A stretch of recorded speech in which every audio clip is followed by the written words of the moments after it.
Hi everybody, it's Tuesday, January 21st, 2020, and this is this month's edition of the Scary Fan Party Report. January was a busy month for Scary Pool Party. You seemed to have a quiet holiday, and then it was time for the Rose Bowl Parade. The Rose Bowl Parade took place on New Year's Day in Pasadena, California. He played to a massive audience. The event was also televised, and SPP fans everywhere were so happy to hear him and see him on live television. The feeling was palpable everywhere. Everybody was so excited. There was a million posts about it, and we were just super excited to see him. It seemed as if he was finally getting some publicity, and major publicity. The Rose Bowl is huge. It was a massively televised event, so we were super excited about it.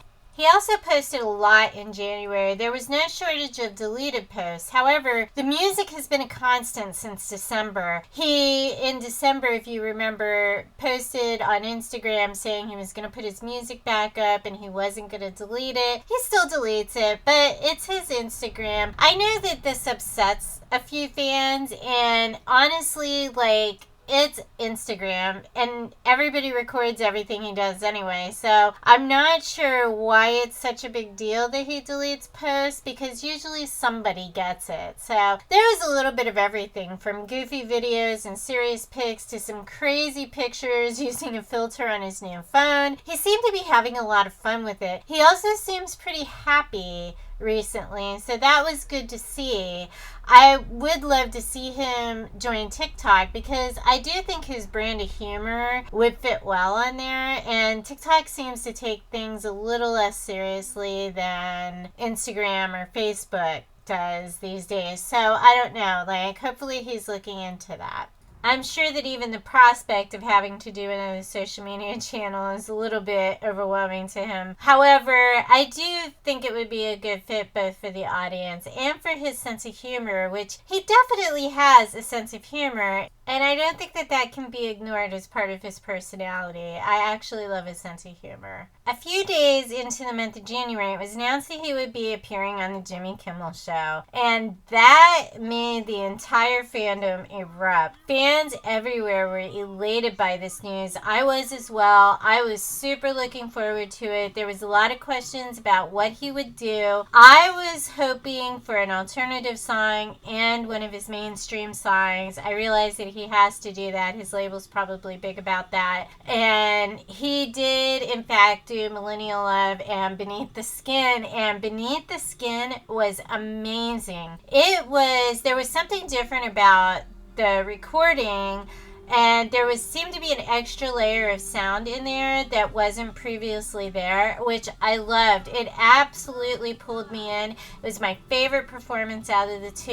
I wish they had aired that. I understand why they didn't, but I wish they would have aired that performance, because it was absolutely so good. Jimmy said that he had a cool name. I was also happy to hear that, because he gets a lot of feedback about his name, which I don't really understand. A lot of people have names that they go by in the music industry, so he's not really that different than any other artist out there who doesn't use his real name. And he actually does use his real name as well, so I'm not sure what that is about, but Jimmy was like, it's a good name, and I'm like, I agree, it's a good name. I love the name Scary Pool Party. Producers at the show told people that it was best crowd ever. SPP knocked it out of the park. All the guys knocked it out of the park. I love this band. They were on fire.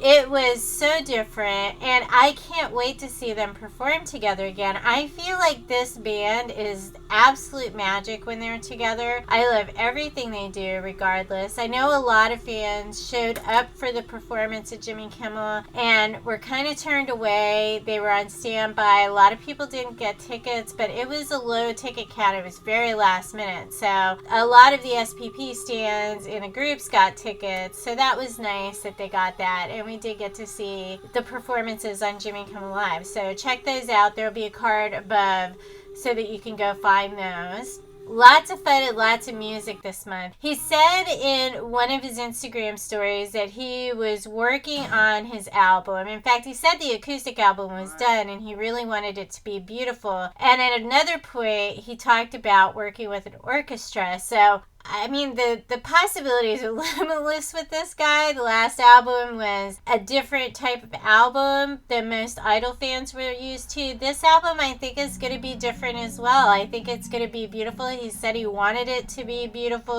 And he also said that he was recording and writing every single piece for the musician. So I can't even imagine what this album is going to look like. I can't wait. I still am waiting to hear about the vinyl. I'm not sure what that is about, but hopefully they're still releasing the vinyl because I would love to have it. I know a lot of people are waiting on it. So it'd be super exciting to have that, hopefully soon. He said it was going to be 3 weeks, and that was in the beginning of December. And we're now kind of into the third week of January, so I'm wondering if something happened with that. But hopefully we'll get an update soon. He also seems to be experimenting with animation, and I mean, look, he's an artist. I have no doubt, given his level of dedication to everything he does, that he will figure out animation and be brilliant at it. Probably writing his own,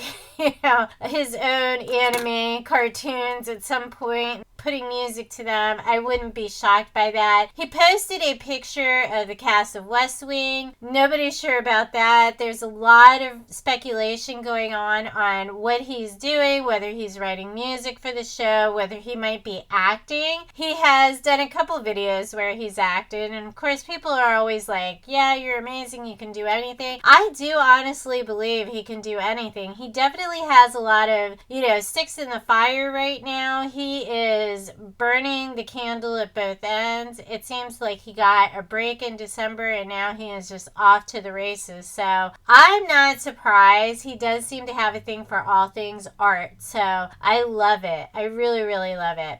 I wanted to give a shout out to MXDZ, who is his bassist in the band, and he is having a fundraiser because he's trying to become a full-time artist. So if you can please donate, that would be amazing. The card will be above. And I know that it's a tough time of year with Christmas passing, but even if you could donate a couple dollars and just contribute to his, ongoing artistic endeavors, I would love to see him do music full-time. These guys together to me are, an amazing band. Individually, they're just all so talented. So I really, really hope that he reaches his goal and does something awesome. He's an extremely funny guy. Another guy that I think should be on TikTok, but we'll talk about that later. The link to his fundraiser will be above.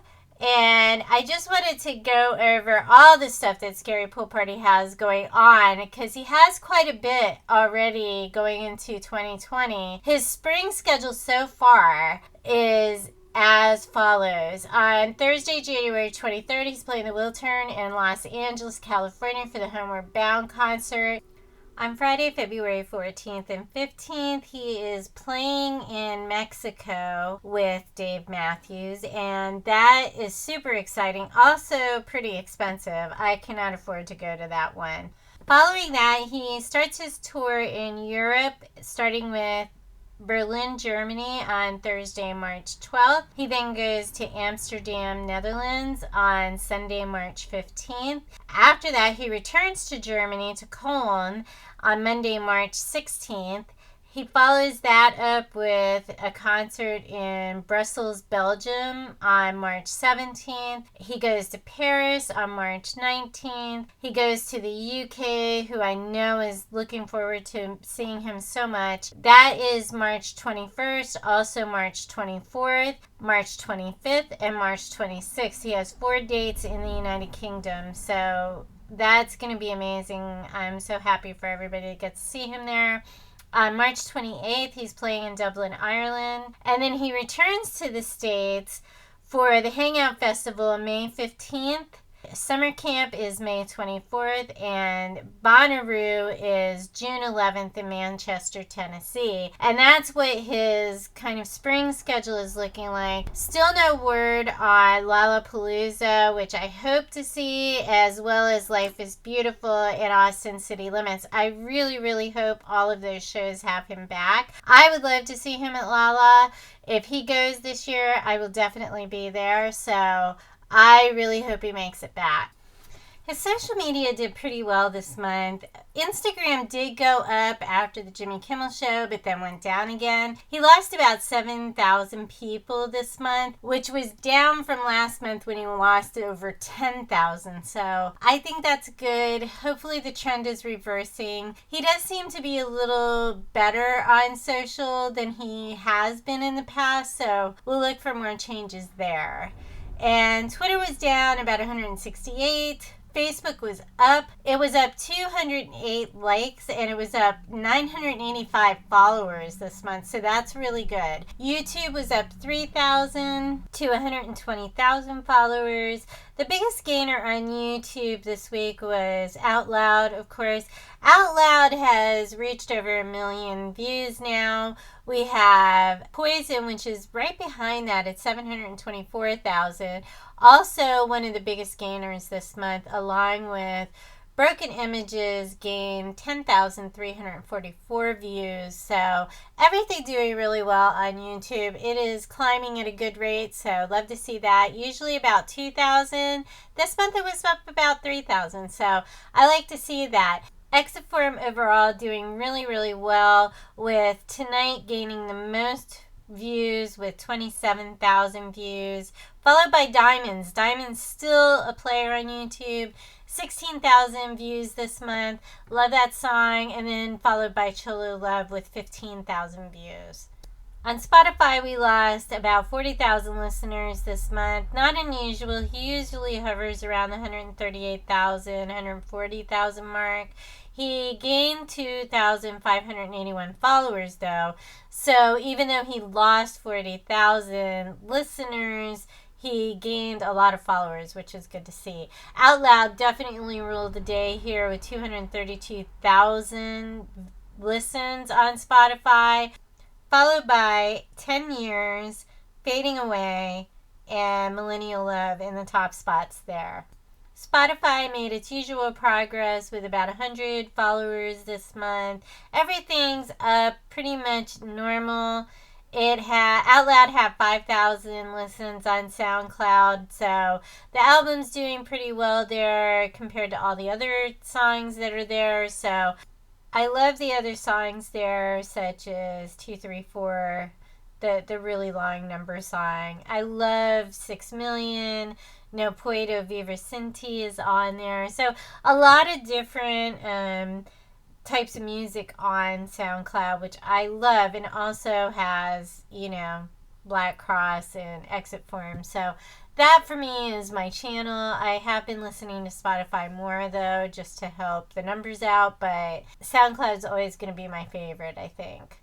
And my takeaway for this month is just that, what is too far as a fan? I think that this has happened a couple times in the last 6 months, and I think that, as fans, we need to be very careful of crossing limitations and boundaries that the artist has. And in this case, that includes things like family and tracking everything he does. I'm not sure that tracking everything that somebody does is a healthy way to live anyway. However, with him, he has so many people kind of following everything he does, which he's a celebrity, that's part of it. However, I think celebrities are entitled to, a bit of privacy when it comes to their families, when it comes to their lives. They need to live a normal life, and I think when you are doing anything to get the lead on Scary Pool Party and what he's up to and all of that stuff, I think that it becomes unhealthy for everybody involved. So I would just say, just be careful of what you're doing on social media. It is a terrible, terrible, negative world, and you never know who you're talking to when you're speaking to people. So just try to be a responsible fan. Don't track everything he does. Don't ask about his family or his dating life. It doesn't really matter, and in this case, I do agree with him. I hope that he's dating somebody. I do. I don't feel the need to ask him about it every 5 seconds, mostly because I know he won't answer it anyway, and I don't think he needs to. I think that if he's dating, I would love to hear that, because I want him to be happy. I think it's difficult to do that given who he is, though, especially on any public basis. So, because I think that the fans would kind of like follow her and then be questioning her all the time or trying to friend her all the time.